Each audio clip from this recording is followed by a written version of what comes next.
হযরতে নবী করিম সাল্লাল্লাহু আলাইহি ওয়াসাল্লাম হযরতে খাদিজা কুবরাকে বলতেছেন, খাদিজা কে তোমাকে রাজরানী থেকে আমি প্রধানী বানিয়ে দিয়েছি।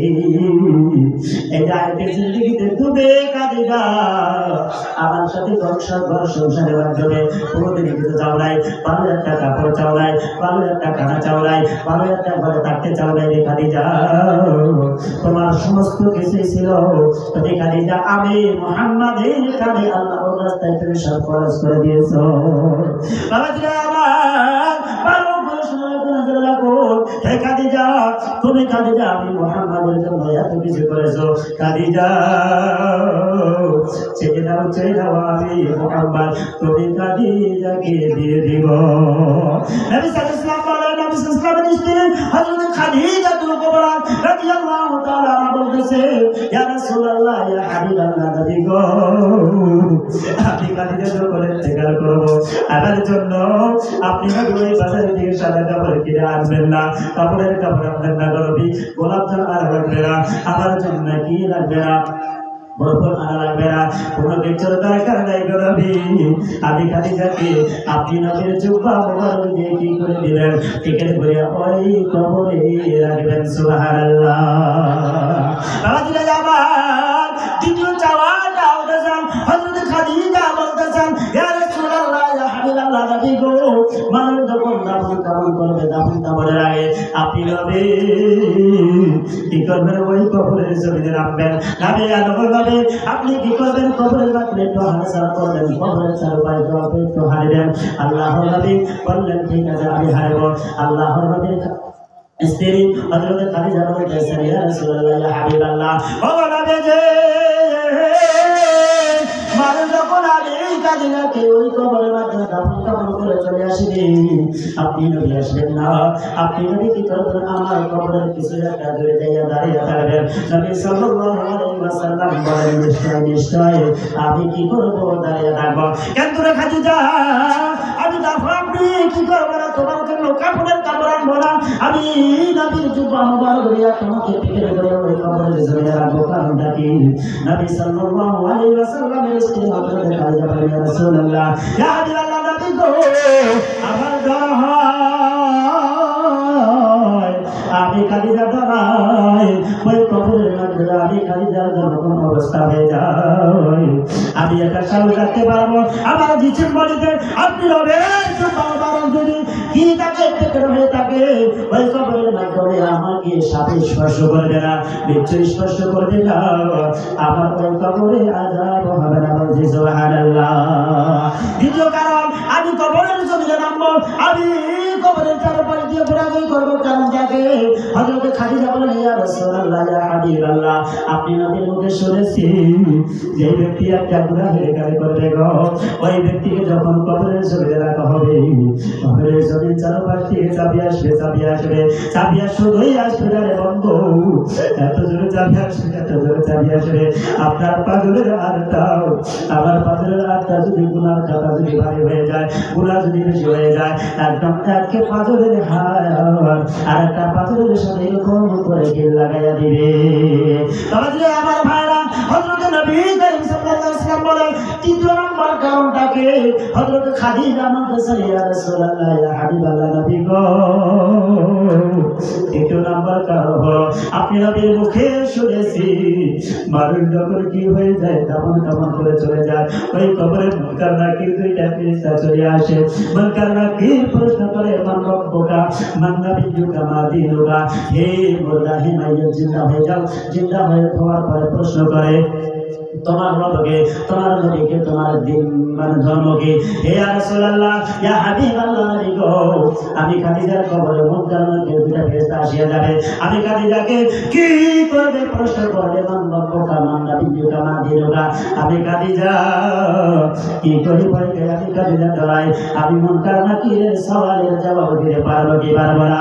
ও আল্লাহর নবী, আমি আপনি নবীকে সেই জায়গায় দাঁড়ানোর জন্য জন্য বলেছি এই জন্য আমি খাদিজার কবরে যখন কি করবে ফেরেশতা মুনকার নবী চলে আসবে আমি খাদিজাকে যখন কি করবে সওয়াল জবাব করবে মান রব্বুকা মা দিনুকা মান নাবিয়্যুকা আপনি নবী আমার কবরের পাশে দাঁড়িয়ে আসে মুনকার নাকির সওয়ালের জবাবটা দিয়ে দিবেন নারে তাকবীর মুসলমান বলতে না নারে তাকবীর আজ আমার ভাইরা এত জলিল কদর সাহাবিয়া সর্বপ্রথম যে ইসলাম গ্রহণ করেছে আল্লাহ রাব্বুল আলামিন বিশ্বাস করেছেন নবী ইসলামের শুরু করলেন পুরো জিন্দেগিটা শুধুমাত্র ইবাদতের মাধ্যম দিয়ে কাটাইলেন সমস্ত ধন সম্পত্তি আল্লাহর রাস্তায় ব্যয় করে দিলেন সেই খাদিজা যদি কবর দিতে এত ভয় পায় তাহলে আমার আপনার জন্য কি করণীয় কাজ একটু ভেবে দেখে আজ আমার ভাইরা ওই কবরটা ওদের একা একই ওই কবরটা হতেছে পোকা মাকড়ের কবরটা হতেছেন সাব্বির ঘর ওই কবরটা হতেছে অন্ধকার ঘর আরে গো নবী সাল্লাল্লাহু আলাইহি ওয়াসাল্লাম একদিন মসজিদে নববীর মধ্যে তাশরীফ নিয়ে গেলেন মসজিদে নববীর মধ্যে তাশরীফ নিয়ে যাওয়ার পর দেখে কিছু সংখ্যক সাহাবীরা খিলখিল করে আসতেছে যে আসার কারণে তাদের দাঁতগুলো বাইরে হতে যাইতেছে নবী সাল্লাল্লাহু আলাইহি ওয়াসাল্লাম কি করলেন সেই সমস্ত সাহাবীদেরকে ঘেরাও করিয়া আরে উম্মতদেরকে সতর্ক করে দিলেন হে আমার উম্মতেরা গো দুনিয়ার জমিনের বুকে যারা কি করবে পাপ করবে ও আমার উম্মতেরা হিসাব দিয়ে রাখবা সেই ব্যক্তি যখন পাপাচারী ব্যক্তি যখন গুনাহগার ব্যক্তি যখন দুনিয়া থেকে চিরবিদায় হয়ে যাবে ইন্তেকাল করে যাবে গো আমার বাবাজিরা নবী ইসলাম বলেন সেই ব্যক্তির জন্য কবরের মাটি ডাকিয়া বলবে হে নিকৃষ্ট হে পাপাচারী হে গুনাহগার দুনিয়ার জমিনের বুকে যত মানুষ ছিল বান্দা সমস্ত মানুষকে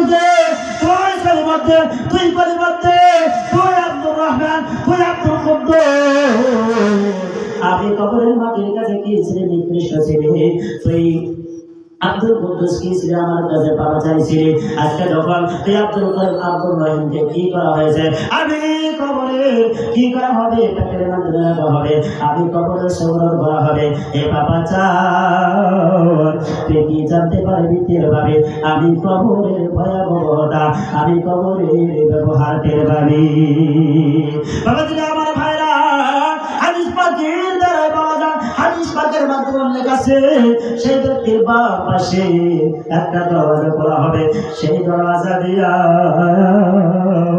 কে আসবে জাহান্নামের কন্যা আরে গোজারের দিন আসে যখন কি করে মা বলিরা মানে কি করে ভাত রান্ধে আবার ছেলে পিলেরা কি করে হাজার ধরায় ওই হাজারের মাধ্যমে আমি আপনি তাপাই দূর থেকে আগুনের একটা হিট আসে না আর গাছটা যারা খিচুড়ি পাকাইতেছেন আমি দেখতে দেখে আসলাম আমরা আপনারা কি করে জালের কাপড় পরিধান করেছি এত সেই মুরব্বীগণ কি করেছেন গায়ের কাপড় গুলা খুলে ঠেলা দিছে বুঝতে পারছেন তো ইনশাআল্লাহ আমার ভাইরা আগুনের একটা হিট আছে আজকে দুনিয়ার জমিনের আগুনের যদি এই অবস্থা হয় ওই জাহান্নামের আগুনের কি খবর একটু ভালো করে শুনে রাখবেন নবীজি আমার জানিয়ে দেন এই যে জাহান্নামের আগুন শুধুমাত্র দুনিয়ার জমিনের বুকে কোনো ধরনের গবত না করে আর শুধুমাত্র সামান্য দুনিয়ার জমিনের বুকে পাহাড়ের উপর রাখা হতো আরে সেই জাহান্নামের আগুন দুনিয়ার জমিনের বুকে কি হয়ে যেত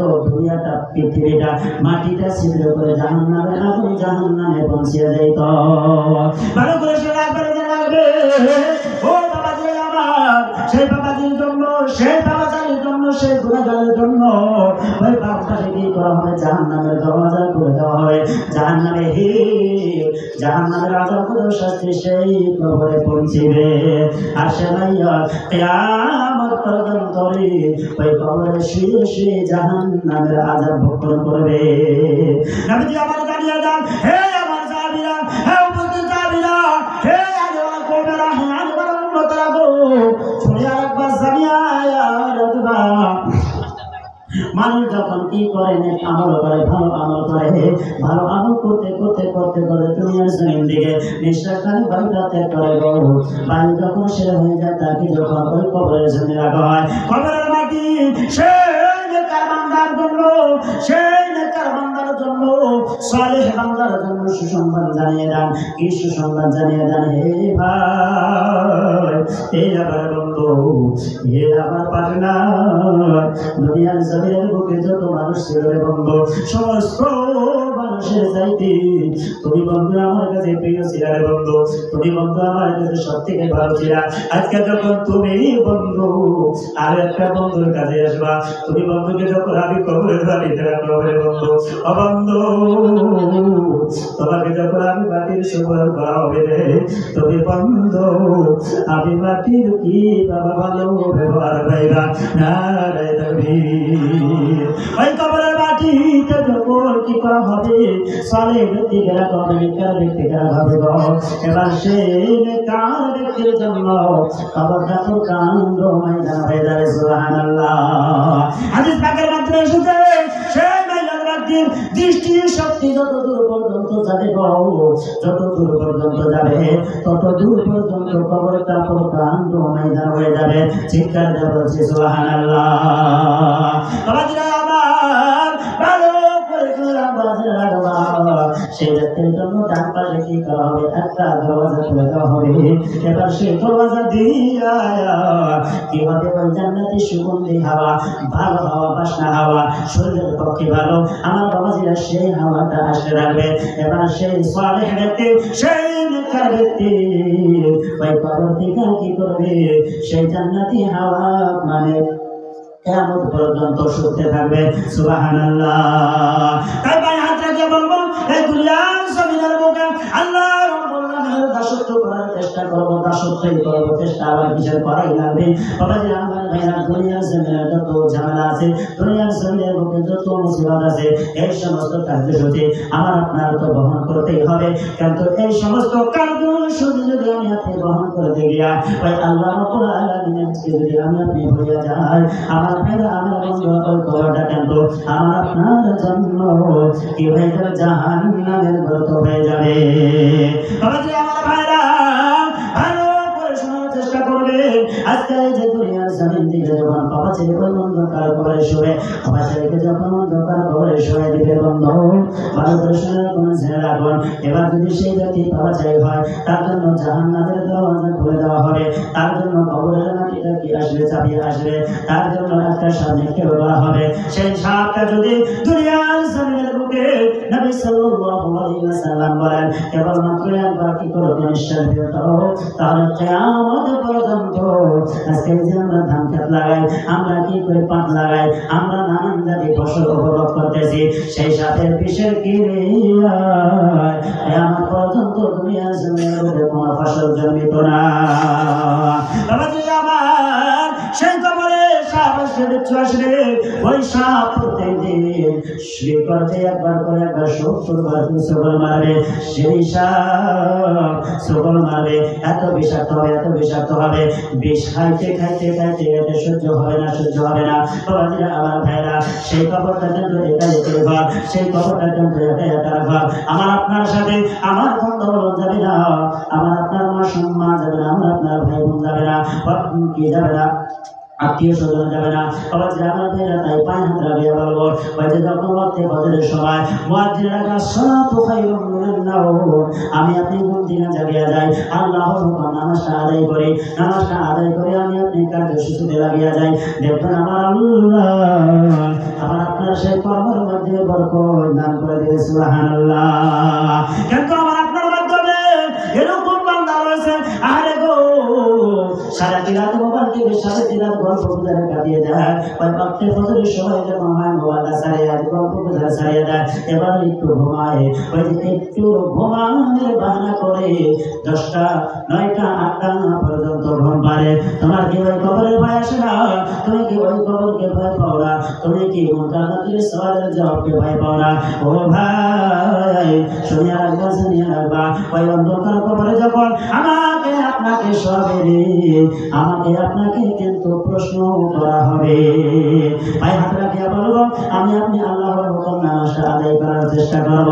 কেমন করে ঘুমাও তুমি, কেমন করে ঘুমাও তুমি, ফাজর করে কেমন যা এমন তো হতে পারে তোমার জহরে জানাজা মানো, এমন তো হতে হতে পারে তোমার জহরে জানাজা।